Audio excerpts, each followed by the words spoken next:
Welcome to Love Being American, where you can catch up on the major events and political issues that are happening around the country. Now introducing two millennials who love being American. Your hosts, Andrew and Henry. Woo! Welcome, everyone. How's it going? Happy Saturday. So this morning we're recording on a Saturday morning because of Thanksgiving and schedule conflicts. We couldn't get together on Friday night. So we figured we'd mix it up, do something a little different, and also to make it a little different, instead of doing our beer introduction to honor Paris and the attacks there, we decided instead of our normal beer, we're going to get a little mimosas going on. We got a little champagne, compliments of France, and then of course we got to Americanize it, so we put in a little Tropicana orange juice. Straight from the Sunshine State. Doesn't get any better than a little Florida sunshine, right? Exactly. It's going good. So in today's episode, we're going to be talking about two things. Basically, the world's response to Syria and the Paris attacks. So what's going on there. And then we're going to shift it a little bit and bring it back home. And we're going to discuss if Trump's candidacy is actually a viable thing. So Can he pull this off? So those are the two things that we're going to be discussing. So to start, we're going to be kind of focusing on, after what happened in Paris, what's Europe's response? I mean, it's the European Union, Paris is in the European Union. It's their brother. What are they going to do to help Paris, if anything? Or this is a full-on attack. Yeah. This isn't just a minor matter. There was a coordinated effort. And if it's going to happen in France, it's going to happen somewhere else. Yeah. Europe's right there. These floods of refugees coming in. I mean, the European Union's response seems to be somewhat limited. I mean, Germany offered to pledge some support. However, very, very limited. I mean, reconnaissance jets, refueling aircrafts.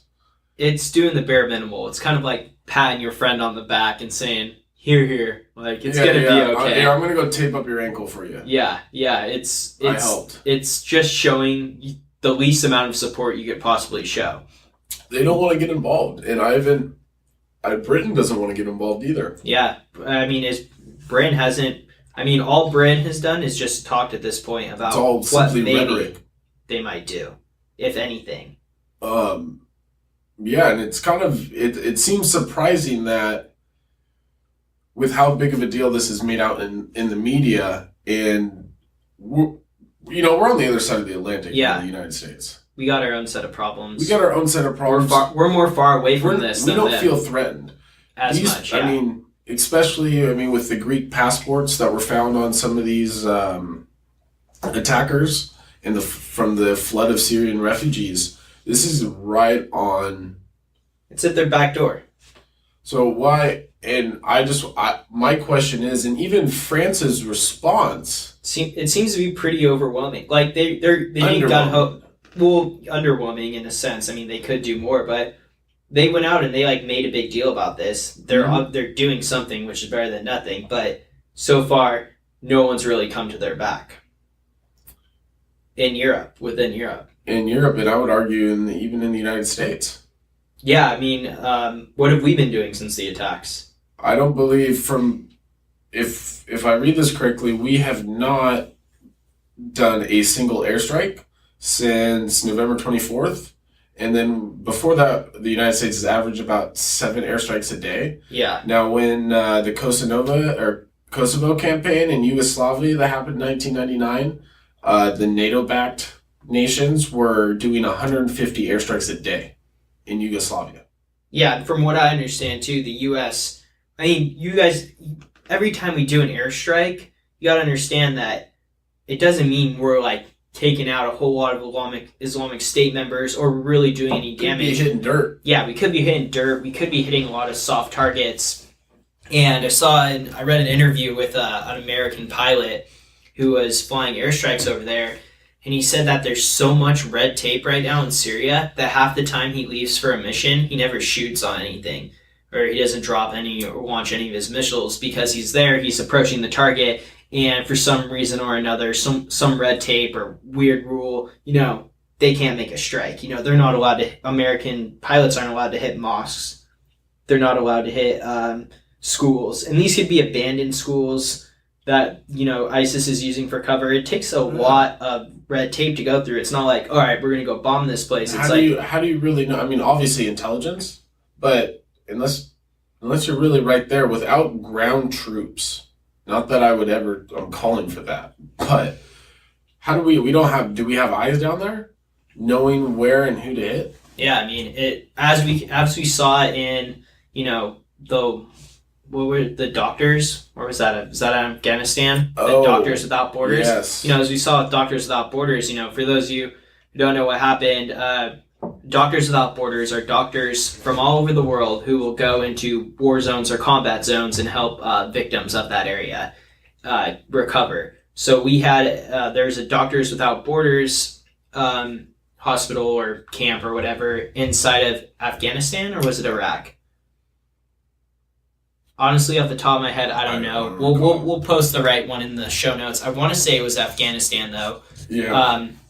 We had intelligence that there was, terrorists in there, so we launched a missile and we blew the place up, and we ended up killing a whole bunch of innocent doctors and, civilians who were inside there getting treatment. So, intelligence on the ground obviously isn't always best or reliable. And and from what I've read, that intelligence didn't come from any Americans. It came from either the Iraqi forces or Although that's great intelligence to have, yeah. We don't even have it from our own people. Yeah, well, I don't think you can always rely on our own people because we can't always get them in there. And I mean, if we can't even rely on our own people, it's hard to, hard to rely on our own allies in a sense. I mean, a problem that we're having is, the NATO effort. It seems to be a NATO versus Russian effort or NATO and Russian coalition, U.S.-led coalition and a Russian-led coalition that are kind of merging. But it doesn't even seem like it basically seems like most of the stuff that we're doing in Syria right now is almost for show, right? Is the U.S. really doing anything? Let's backtrack. I think we have to state what we believe to be the goal in Syria. And I think that will help clarify what actually is going on. And the goal, as far as on a geopolitical front, is a battle if the Syrian regime, led by Assad, is going to be in power. That's Russia's goal. Russia believes it. Iran wants it. And Iran wants it. NATO doesn't. Turkey doesn't. The Saudis don't. It's a Sunni Shia proxy war. And the problem is... For those of you who don't know, Sunnis, the Sunnis are the Islamic State. Correct. And then the Shias are Iran, Hezbollah, and Turkey. Generally the powers at B. Yeah. The political powers. I believe Turkey is Shia. No, they're Sunni. See, it's so confusing to me. And honestly, because, yes, it's extremely confusing. Because you got these two groups, you have three players. Everybody's against ISIS, but then you have Turkey, who's kind of likes ISIS because they take out the Kurds that they've been fighting. Yeah, and the Kurds are another branch of Islam. That are allies with the United States. Yes, well, yeah, the United States has been arming the Kurds to fight ISIS in Syria, and they so far have been proven to be the most effective fighters against ISIS, but Turkey is bombing the Kurds because... They don't like the Kurds. There's an antagonism going on, and then along with bombing the Kurds, and they're funding ISIS, essentially. They're buying oil, all the oil that has been stolen out of Iraq and Syria by Turkey ISIS. Is correct. Turkey is.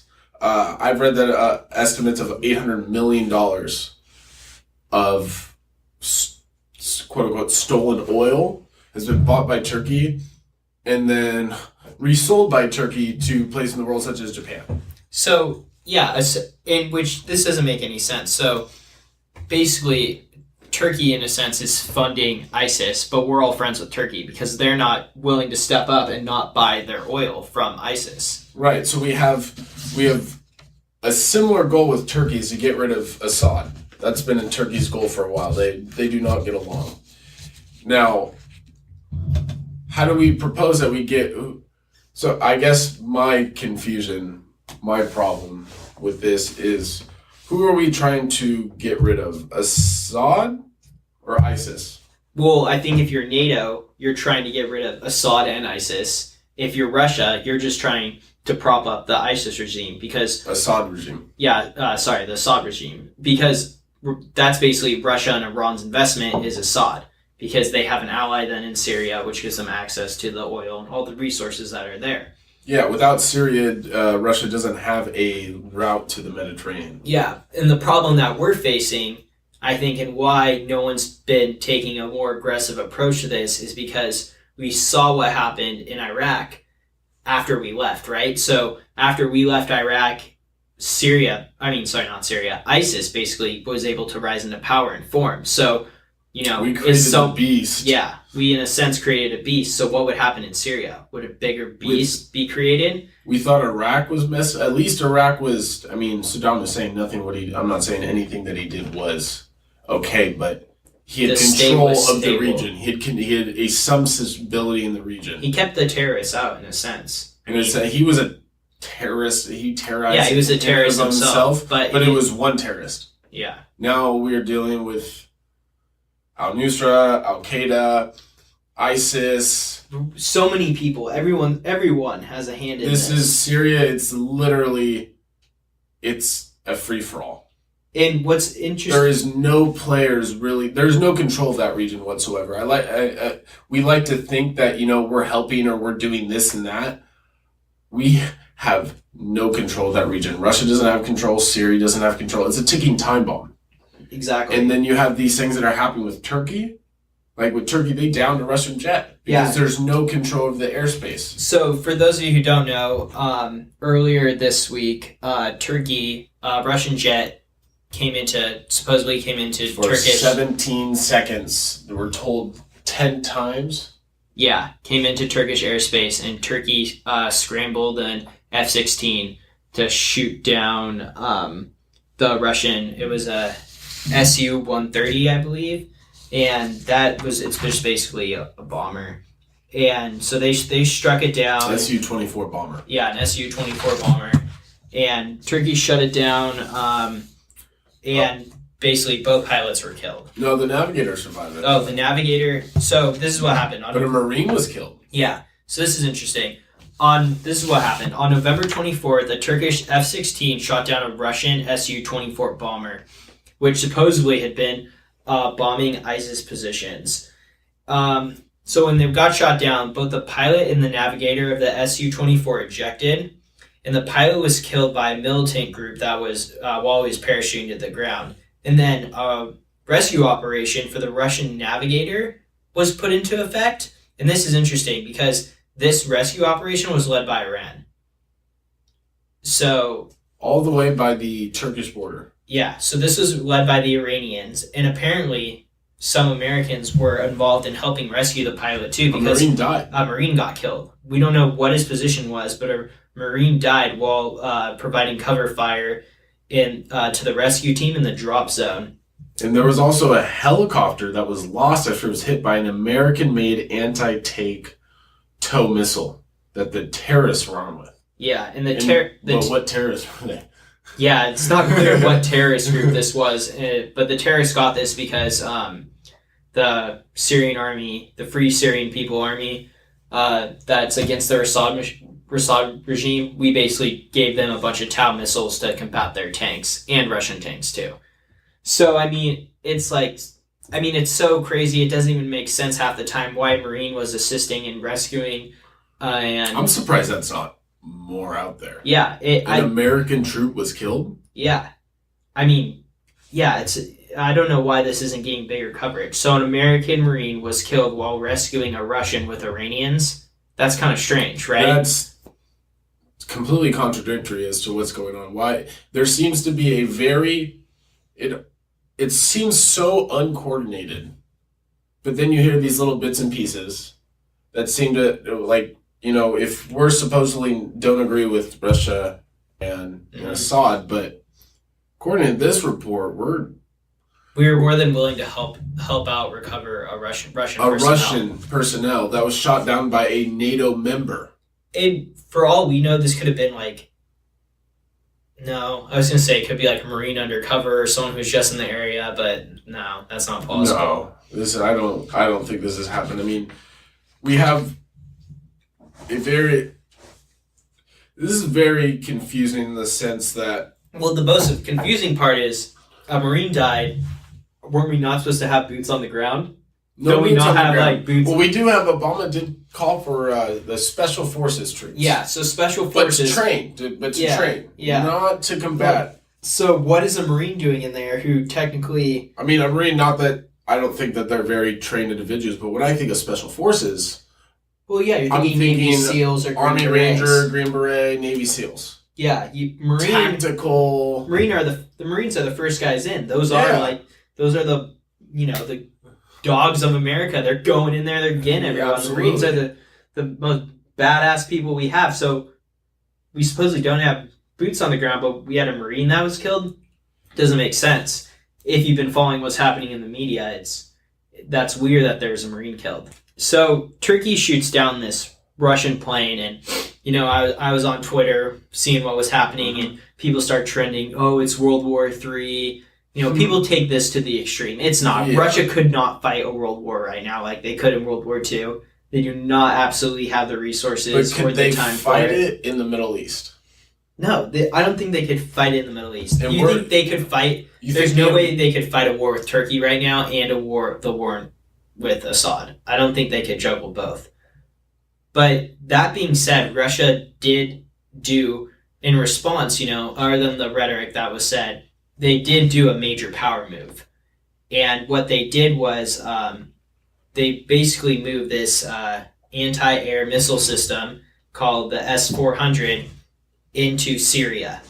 And what this is it's a big anti-missile system, and it can engage targets at a distance as far as 400 kilometers and heights up to 27 kilometers or higher with the newer missile system. So to give you an idea of how big this is enough to cover at least 75% of Syrian territory, along with the airspaces of Lebanon, Cyprus, half of Israel, and almost 2/3 of Turkey. This is huge. This means that Russia has the capability to basically shoot down anything within the 400 kilometers. That's big. And it can even hit moving objects on the ground, such as cars or military vehicles. The United States has not led an airstrike since this was deployed on the Thursday. That's intimidating. Thursday. They can hit. What can't they hit that they need to? This is a big deal. After Turkey shot down their jet, this is basically saying this is daring somebody. Yeah. Not obviously. I don't think that Russia could take on the world like they seem to be trying to. However, this is pretty ballsy. Yeah, it is ballsy, and I think the biggest thing here is it pretty much covers more than, I'm looking at a map right now of what this can cover. It covers a little more than half of Israel, and I think that's a big deal, because if Iran starts making a nuclear, gets their nuclear program going even more, and Israel wants to strike. Israel has put out a quote the other day. Their top defense official said that Syria is dead and Israel must prepare. And what he meant by that is, Iran and Syria have been providing Hezbollah, which, according to the United States and Israel, is a terrorist organization. They've been providing advanced weapons to Hezbollah, and Hezbollah through Syria. Yeah, and then Hezbollah uses those weapons to direct. They shoot missiles at Syrian cities. So basically, and then Israel said they're going to do whatever it can take to stop the missiles. They're doing airstrike raids, bombing the weapons transfers that's going through the free territory that we know is Syria. Yeah, they'll bomb anything. Basically, if they think that any missiles or weapons are going to eventually harm Israel, they're going to go and take it out. But now they're going to have to think a little bit because Russia has a system that could shoot down one of their planes, especially if Israel's ever thinking about possibly going into because Iran. Because there's already been problems with Israel flying too close to Turkish borders, throughout Syria borders, too close to Hezbollah. They're bombing Hezbollah targets. So, in theory, that is a coordinated assault against, I would say, Syria and Iran. Yeah. Because they're directly funding this war, and Israel's doing what they can to stop it. Yeah. And another interesting thing is, I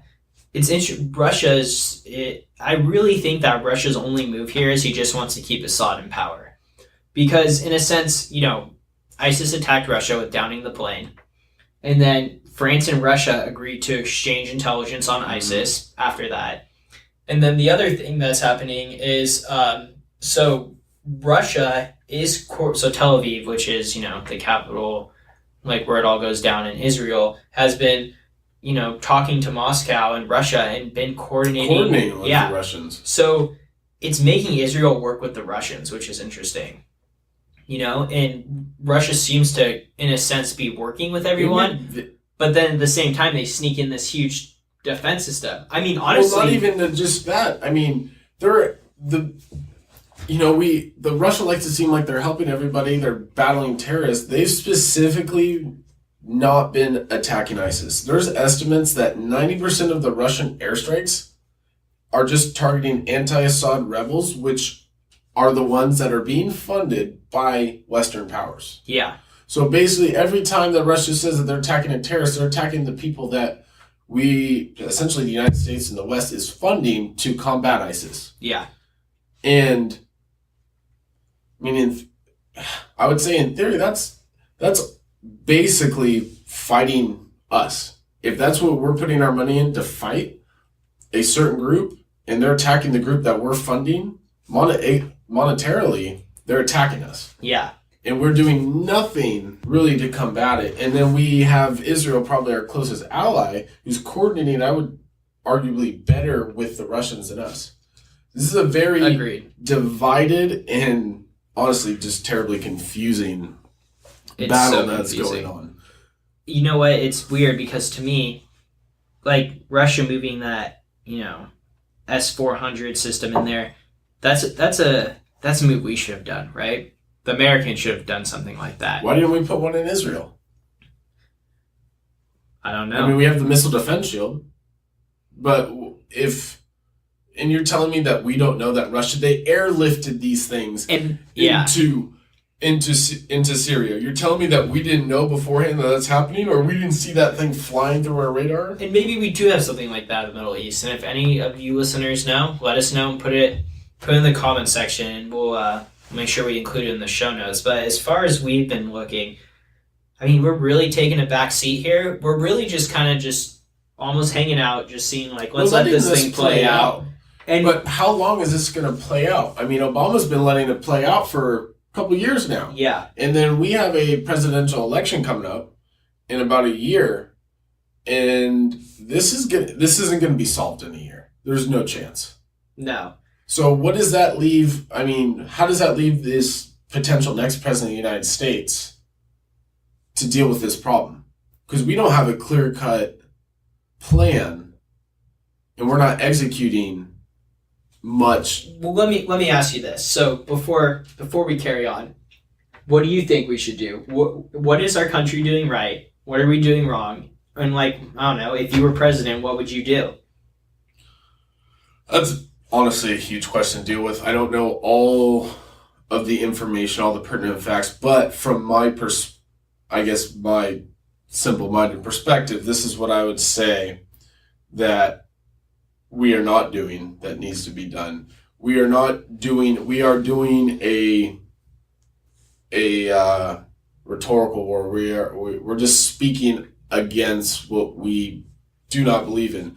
We are saying that, we're not going to accept this, we're not going to tolerate that. But, I mean, we're doing a half-assed job for these airstrikes. If we're really trying to do something, we're going to do more than 7 airstrikes a day. I mean, So It if you were seems that- president, would you do more airstrikes? If I'm going to be involved, I'm not going to do a half-assed job. If I'm either going to withdraw or I'm going to make sure that this doesn't spread. I would honestly have little tolerance for what Putin is doing and kind of flexing and doing whatever he pleases, essentially trying to dictate. I mean, that's his game. This is a free ground. So him getting into Syria is a matter of having a Russian piece in the presence, pie. yeah. Having a piece in the pie. When this thing all boils over, that he gets a say in what is carved up. It's essentially the same thing that happened after World War II. As soon as Russia came in, we didn't want Russia to come in and help Japan. They were going to help us. Mm-hmm. So we took care of it first because then they would get to divvy up Japan. Yeah. Their simple ploy, because Assad's going to be gone. Yeah, Syria is a dead state. This is up for the carving. And there's a lot riding on Syria. It's in the very middle of the Middle East. So I would not tolerate what Putin is doing. And because we are tolerating, Putin's going to keep on inching his way to do as much as possible. Without going to war, full confrontation, he's going to keep going with this proxy war because, honestly, the American people don't want to go to war.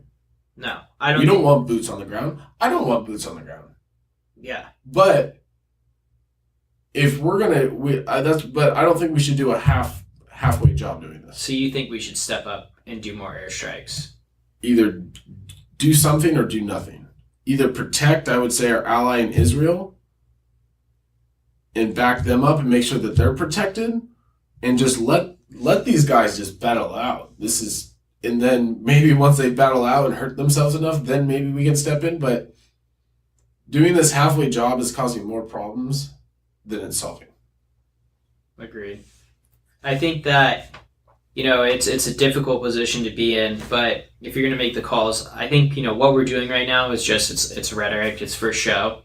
It's just that's showing what everybody's doing. Yeah, that's what everyone's kind of doing. But I think if, the United States really wanted to get something going here, I think that this has to be I don't think that us sending troops into Syria is going to get anything accomplished. I think that this is a Middle Eastern problem, in a sense, a problem in the Middle East, and that needs to be solved with people who are there. So I think putting together an actual coalition, we trained Syrians and now they're all gone. Like, we need to actually step up and we need to be more leaders and more proactive with getting people in this region, people within the Middle East, to stand up and actually fight and to combat ISIS, to get the Free Syrian Army really backed up, get them trained even better if we can, provide them with everything they need, not this half-ass shit. I know we're not giving them the best stuff we have, and really provide them air cover when needed, put in some helicopters, let's give them a little more air support. We're the greatest military in the world. Yeah, we could really be helping these people, but we're not. We're going out of half-baked, and it's honestly... We're allowing them to essentially just we're allowing them to compete enough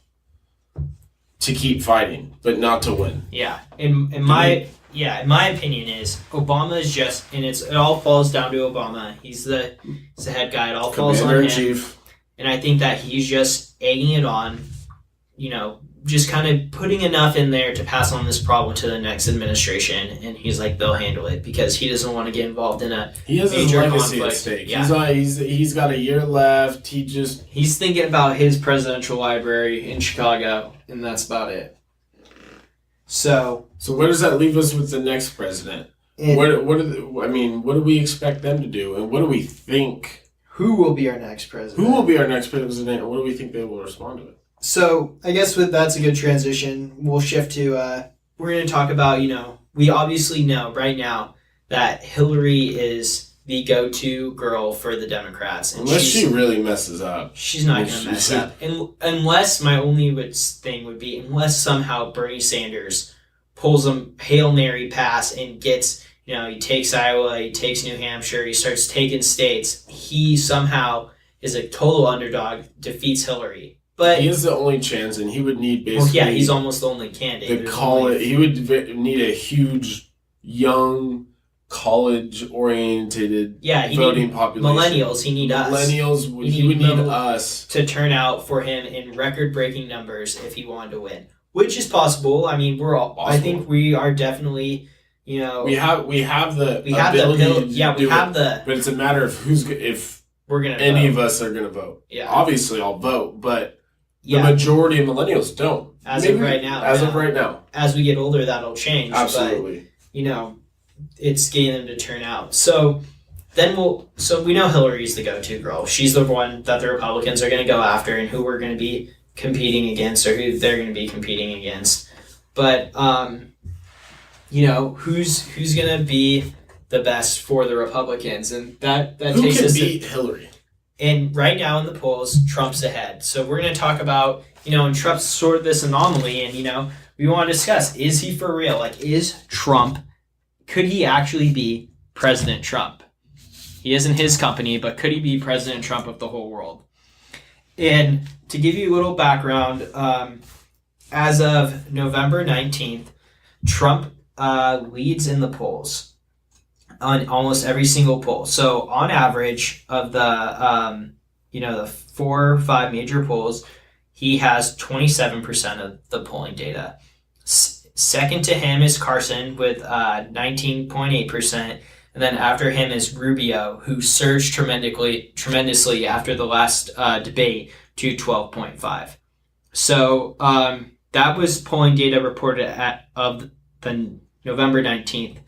Today is the 28th, and these polls, they get updated weekly, right? Mm-hmm. There's been some talk that Trump has, you know, dropped major in the polls last week. Some are saying by 12 points. And not only is Trump, and that wouldn't put Carson in first, because Carson also slid a lot. So it's looking like, it's looking just like a little closer, but Trump's still in the lead. I don't know, like the polling data is still not all in. It's just like speculation, so I don't want to talk about that. We're still early. We're still a year. Yeah. I mean, yeah, we're still a little less than a year, but basically Trump is going hard right now, right? And my thing is, let's just say that he's gonna win. Let's just.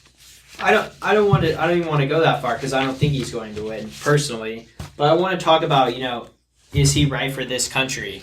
And to do that, I just want to start with Trump is in first place right now with the Republicans.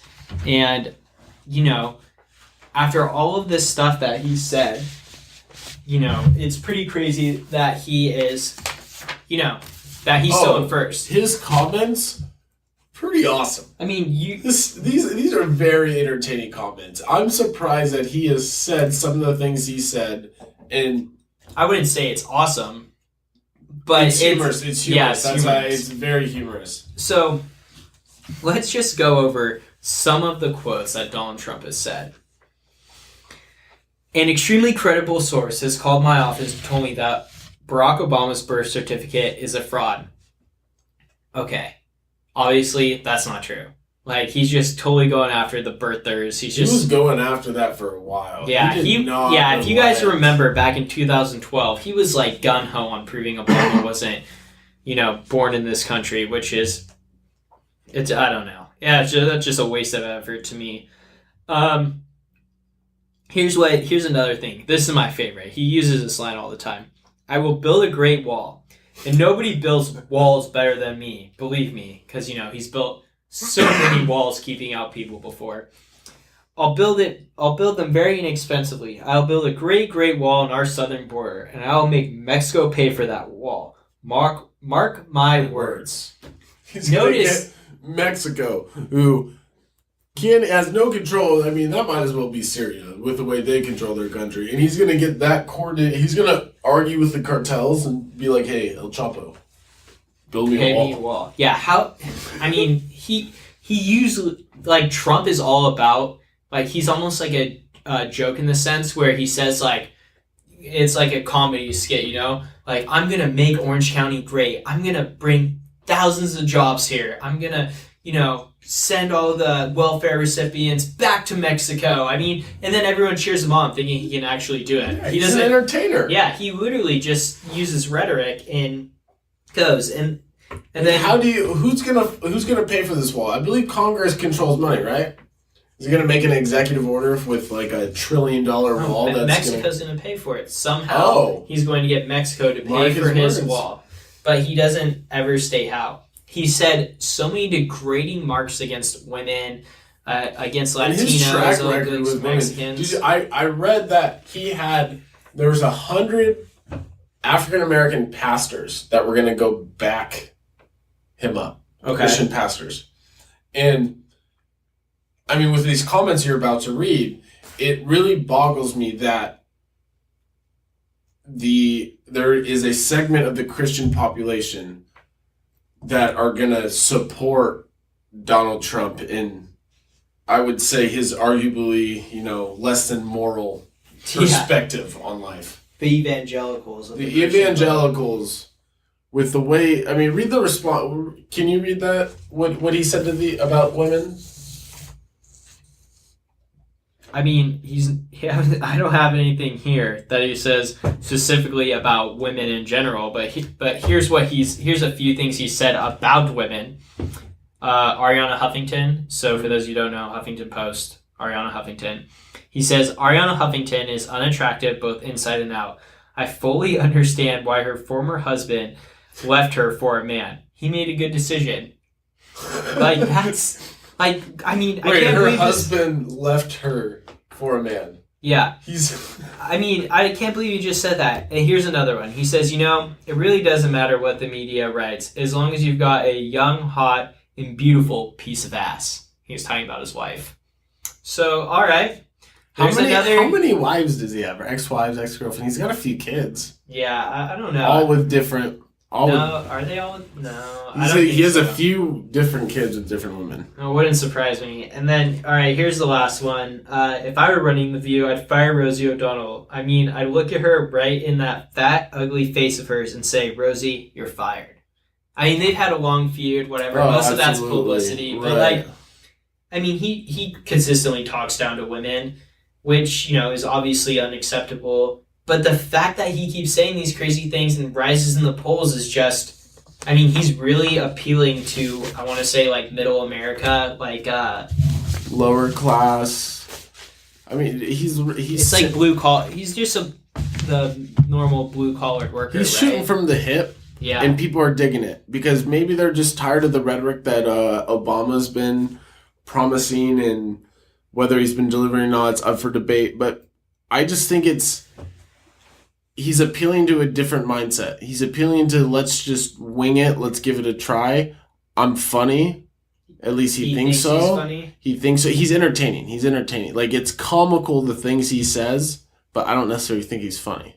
Yeah. Like, it's, you always are wanting to know, what is Trump going to say? What's he going to do? And I think that with the age that we're in, that entertainment value is priceless, and he's playing off that. Yeah. I mean, he's playing them off. He's, in a sense, financing his own campaign, but he doesn't have to pay for commercials because anyone will have him, any news program will have him on at a moment's notice. He basically gets free publicity every time he says something speaks. Silly, and then he knows that it's going to be on the media. He's got to be playing into that. Yeah, 100%. That's and with the totally 24-hour news cycle, all these comments that are just, you forget about them. Yeah. Because he says it, and then he says something else. Yeah. And then he says something else. And then they almost get filtered into backlash. Yeah. The thing is with this, with the 24-hour news cycle is things go away so quickly. And it's crazy because it's on to the next thing because the American public needs to be entertained. So, big things that should be discussed and should have a further conversation actually don't because it's on to the next story, right? We forgot about it. Our short-term memory's gone. Americans have very short-term memory. So it's really interesting, and I think his main appeal is he's like, he says he's not a politician, and he says that corporations are financing his campaign, whatever, and I think that is why people like him. I think that's why the average blue collar worker resonates with him. He seems a lot like us. He doesn't seem like the traditional. I wouldn't say he seems like us, but he doesn't. He's just not a politician, right? Right. Which makes him seem more like us than George or Jeb Bush, right? John Kasich. Yeah. So I think people are like, oh, politicians keep failing in Washington. They don't do anything. Let's get this successful businessman who has a TV show. Arguably successful. Yeah, arguably successful. Has a TV show. let's get him on, in and see what he can do, because we've tried so many politicians and they don't seem to be working. Let's get somebody who isn't. And you know what? In theory, I like that idea. Having somebody that maybe he's more of the people. Yeah, it's a good idea, but I think that, if you're listening to this show, you're keeping up with current events and politics, right? And the listeners and us as well, we watch the news a lot, and most people don't watch the news as much as we do. So the normal blue-collar worker is not hearing all those quotes that I read off to you, right? They may watch the news for like 20 minutes a night, and they hear, the highlights of like the major news stories, but they don't hear that Donald Trump's going to build a wall. Yeah. And that they hear that 20-second soundbite they like, and selective hearing, we all want to hear things we want to hear. So they already like Trump. They're only listening for the good stuff. So they've already got in their mind that, they think they're he's going to rationalize what he says to fit what they think. Exactly. So it's really interesting. But, is his rhetoric too strong and will it lead to his demise? And I personally think 100% his luck's going to run out. I can't imagine that he's not going to mess it up. Yeah. I mean, I don't know how many lives this guy got, but he just keeps on pulling them out of there. I can't think of, I guess Bush is probably the most notable recent one Bush said some stupid things. W. Yeah. W. And he said some stupid things, and those were really held against him. They said how stupid he was, but Trump has said some... He said racist things. Racist. Yeah, he said racist and degrading comments. And... Which Bush, as far as I know, didn't really ever publicly say anything like that. But, that's pretty harsh. I could never imagine Donald Trump on a debate... when you get to the main debates, right? Almost the whole country is watching. Right. Anyone who has a TV, most people are watching that. That's the thing. I couldn't imagine Trump having a good debate against Hillary. Really couldn't. God knows what's he going to say. Oh. Please. Especially after what Bill did. Come on.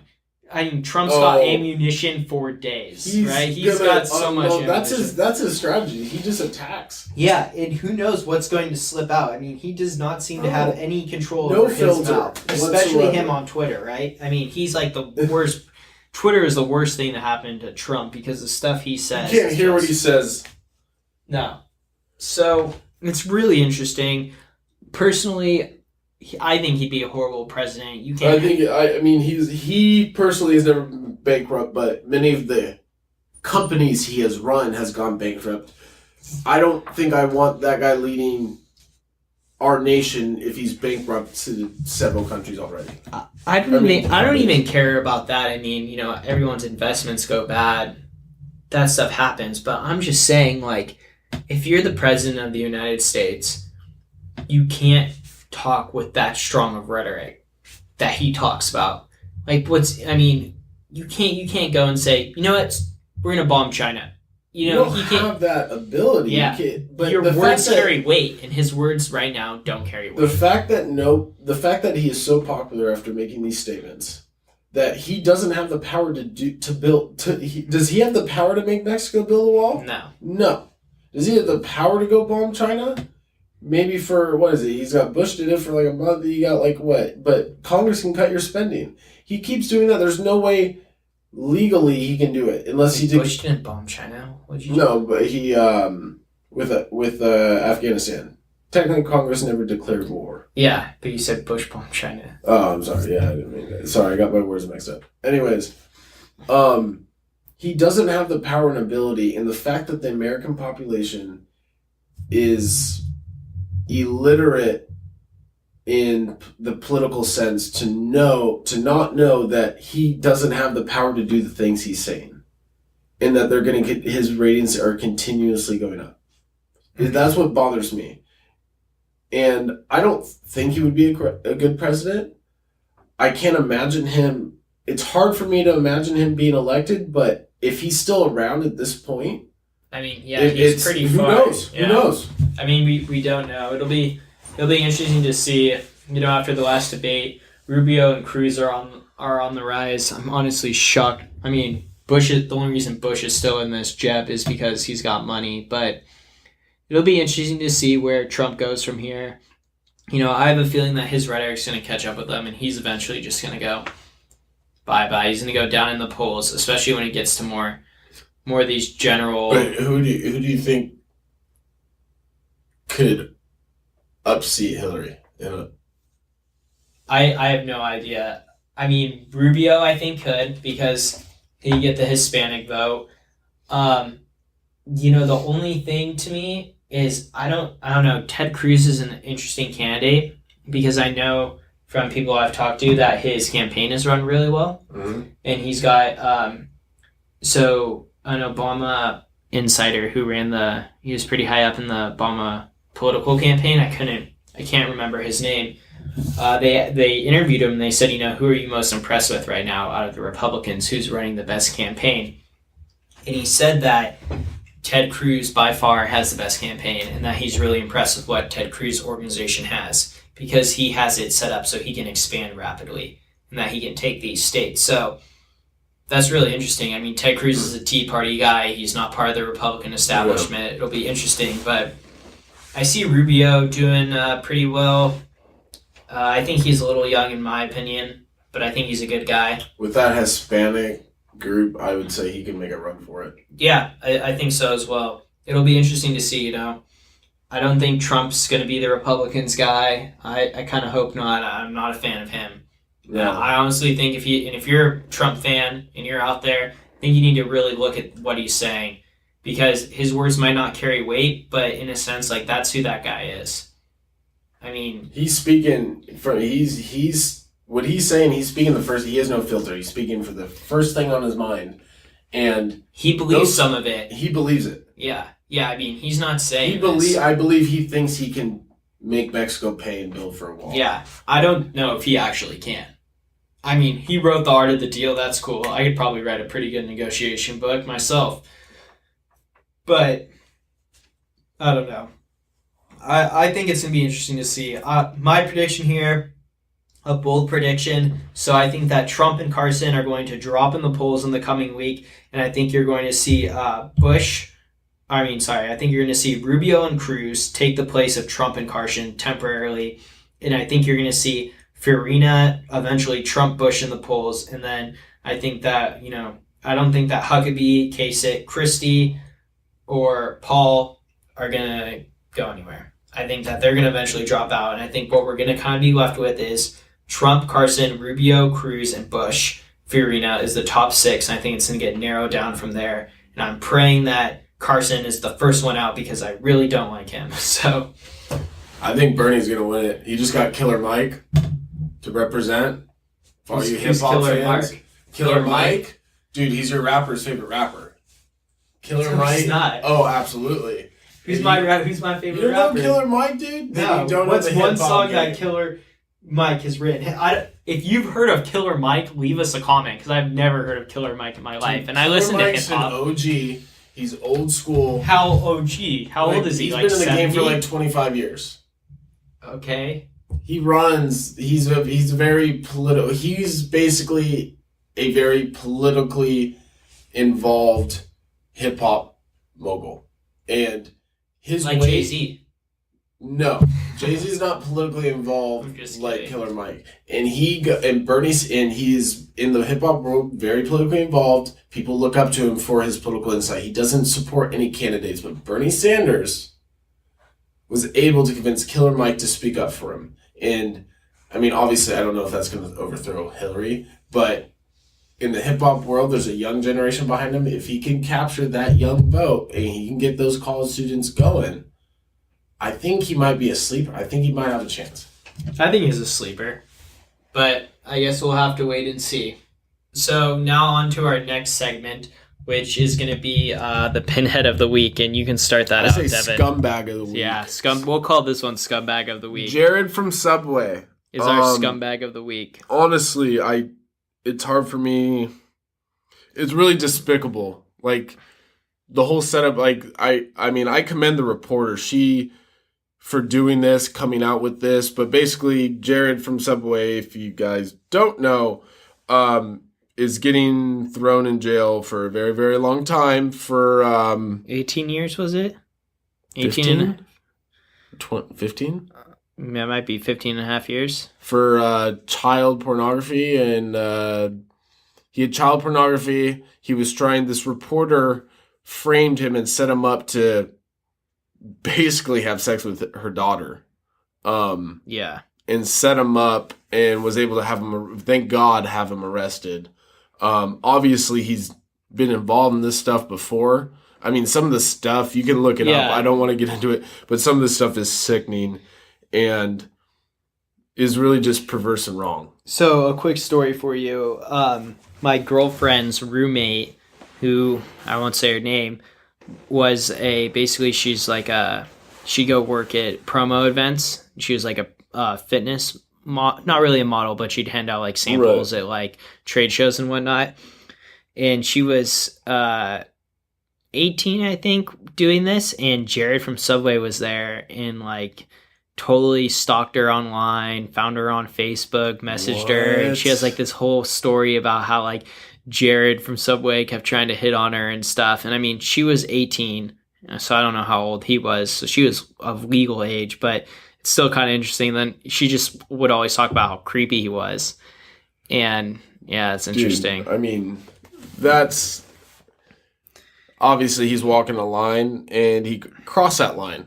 And I feel bad for anybody who was a victim of, I guess, his celebrity and just his just destroyed lives pretty much. But yeah, enough about that. I can't even talk about it.